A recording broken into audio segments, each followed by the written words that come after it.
오늘은 속이는 자 그리고 속는 자, 속이는 자와 속는 자라는 제목으로 말씀을 나누겠습니다.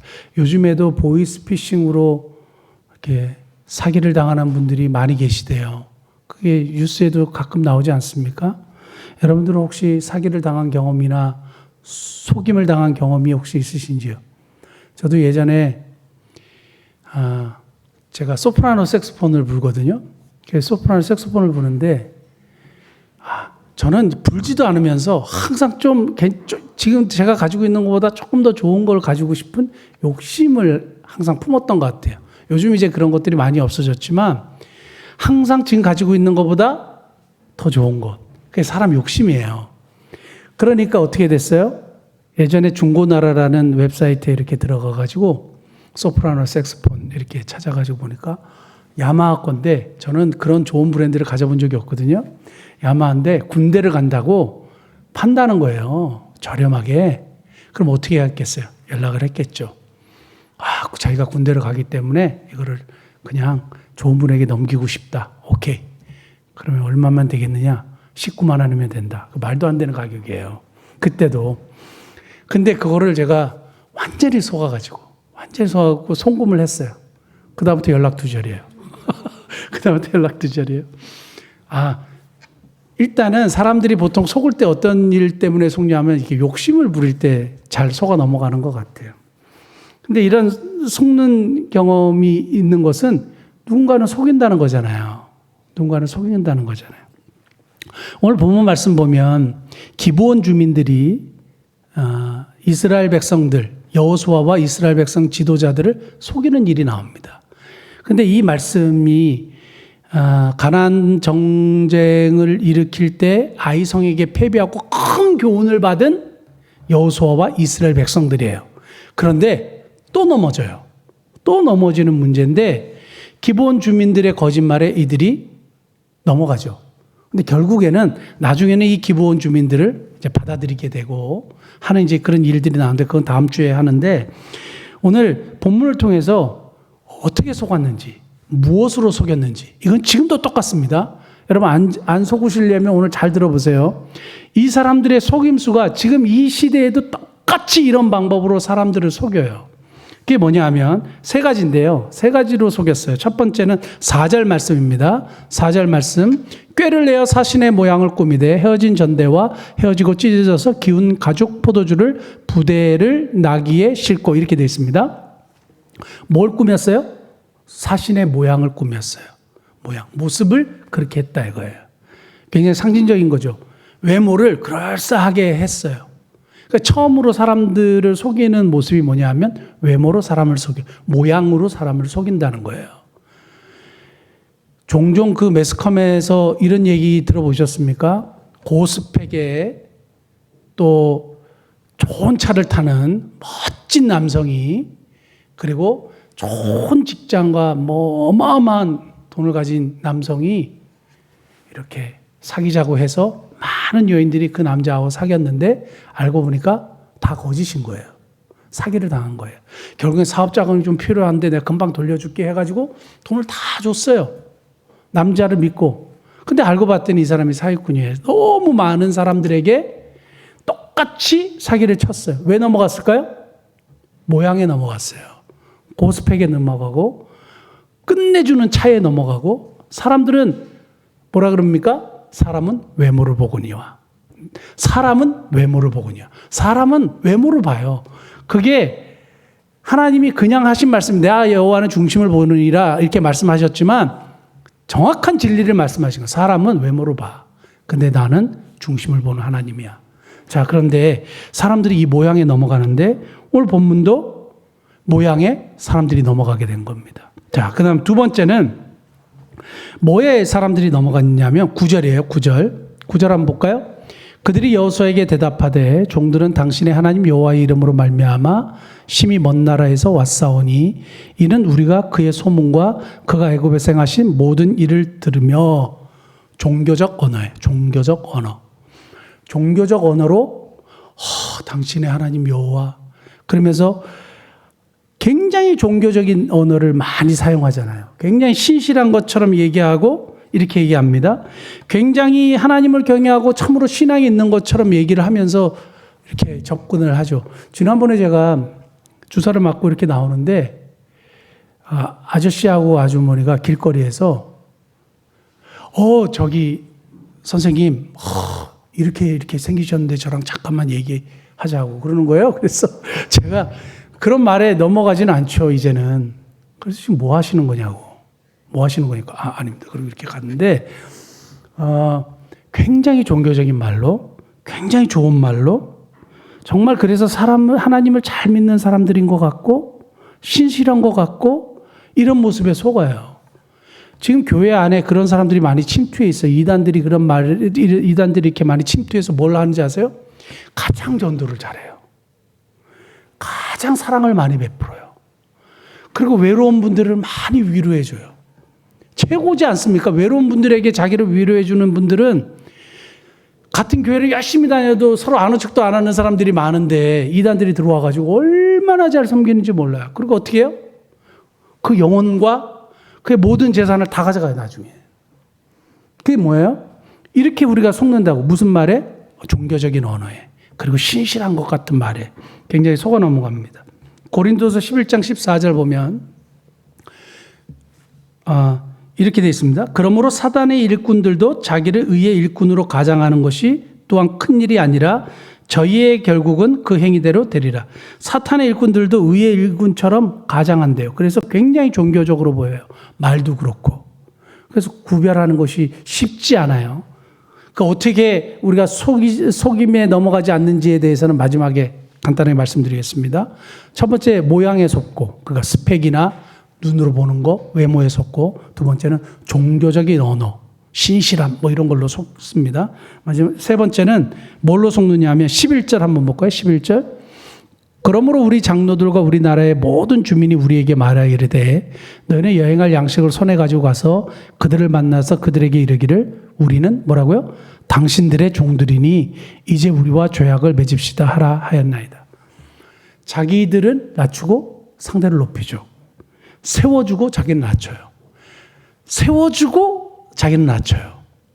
속일 때 항상 그렇습니다. 정말 대단하십니다. 목사님. 그래서 저는 가다가 대단하다는 얘기를 드릴 때 저를 어떻게 되는지 아세요? 대가리가 단단하다고 하는 거구나. 그리고 속된 말로 생각을 해요. 왜냐하면 여러분 그 잠언에 보면 잠언 27장 21절 보면 도가니로 은을, 풀무로 금을, 칭찬으로 사람을 실현하는 거예요. 칭찬으로 사람을 이렇게 단련하고 실현하는 거예요. 그래서 막 칭찬하잖아요. 일단 기분은 좋죠. 그런데 그 다음에 조심해야 되죠. 머리가 단단하다고 하는 얘기구나. 이렇게 생각하셔야 돼. 그리고 그걸 쉽게 넘어가셔야 돼. 이거를 마치 진짜인 양 계속하면 사람이 교만에 빠지면 어떻게 되는지 아세요? 쉽게 속임에 넘어가요. 특히 누가 잘 넘어가느냐? 교만한 사람들이 넘어가요. 선줄로 생각하면 넘어질까 조심하라 그랬어요. 자기가 섰다고 생각하고 교만하면 어디에 넘어가느냐? 막 높이는데, 막 띄우는데 계속 띄어져 있을까요? 떨어지죠. 그러니까 중요한 것은 우리가 나를 막 높이고 할 때 어떻게 해야 돼요? 겸손해져야 되는 것이 일반적인 상식인데 그게 잘 안 되는 거예요. 그래서 성경의 잠언에 칭찬으로 사람을 실현하고 단련한다 그랬어요. 칭찬을 받을 때 겸손해질 수 있는 그런 지혜가 저와 여러분들에게 있기를 바랍니다. 그럼 도대체 왜 이 세 가지로 속았느냐? 왜 외모에 속고 종교적인 언어에 왜 그것이 가짜인지를 우리가 가장한 모습인지를 왜 모르고 그 다음에 이렇게 띄울 때 왜 그것이 정말 진정한 칭찬이 아니라는 것을 왜 모를까?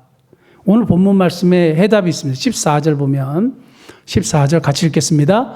우리가 그들의 양식을 취하고는 어떻게 할지를 뭐하고 여호와께 묻지 아니하고 하나님께 묻지 아니했어요. 가장 중요한 거예요. 사울이 버림받았던 이유를 역대하에 뭐라고 되어 있습니까? 여호와께 묻지 아니했기 때문에. 사울을 버리신 이유가 세 가지가 있는데 마지막 세 번째가 뭐예요? 여호와께 묻지 아니했기 때문에. 그래서 기도라는 것은 뭐 하는 거예요? 하나님께 묻는 거예요. 중요한 건 뭐냐면 우리가 이 막 속이는 세상 속에서 하나님의 백성으로 살아갈 때 뭘 해야 돼요? 묻는 삶을 살아야 돼요. 뭘 물어요? 어떻게 할까요? 근데 우리는 거의 다 결정해놓고 하나님께 기도해요. 다 일을 저질러 놓고 기도해요. 근데 이미 이 일이 저질러졌으면 어떻게 해요? 그냥 하나님께 도와달라고 이제 엎드리는 수밖에 없는데, 중요한 거는 일이 발생하기 전에, 결정하기 전에 뭐요? 물어봐야 돼요. 이게 사실 기도의 정석입니다.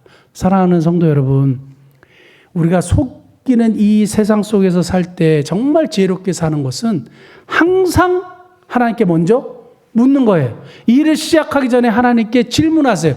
여기서 묻는다는 이야기를 할 때 여호와께 묻지 아니하고, 이 말에 그 숨어 있는 뜻은 뭔지 아세요? 물으면 답해 주신다 이거예요. 물으면 답해 주시는데 왜 묻지 않았냐 이 얘기하는 거죠. 여호수아, 너 왜 묻지 않았어? 내가 이때까지 계속 동행하고 대답해 줬잖아. 왜 묻지 않는 거야? 왜 이런 일에 묻지 않고 네 마음대로 결정해? 근데 우리는 거의 다 우리 이성을 따르죠. 그리고 우리 판단을 따르죠. 어떤 거는 우리가 그냥 알아서 하는 영역이 있습니다. 그런데 어떤 일을 결정할 때 어떻게 해요? 묻는 거예요. 그래서 제가 기도의 3가지, 하나님께 묻는 거 3가지 간단하게 말씀드리고 말씀 마치겠습니다. 다 결정해 놓고 하나님 도와주십시오. 안 돼요. 다 결정해 놓고 하나님 도와주세요는 틀린 거예요.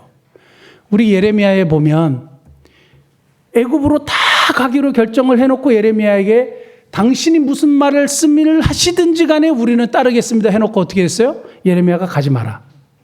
가지 마라 했어요. 근데 어떻게 했습니까? 하나님이 당신에게 말하지 않았어. 하나님 우리가 애굽으로 가기를 원하셔. 그럼 왜 물어본 거예요? 그리고 애굽으로 가서 다 죽었어요. 근데 문제는 그렇게 우리는 신앙생활을 하고 하나님을 믿으면서도 우리의 생각으로 가득 차 있는 거예요.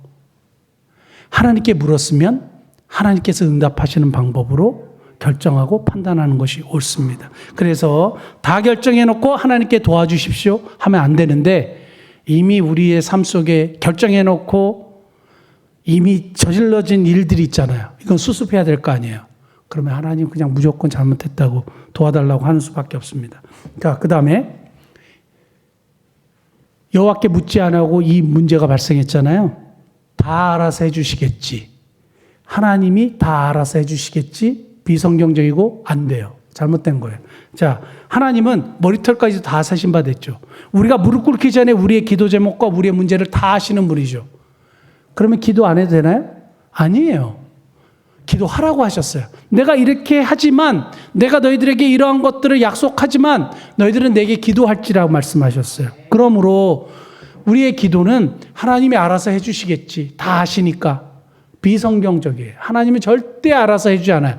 구하지 아니하면 받지 못한다 그랬어요.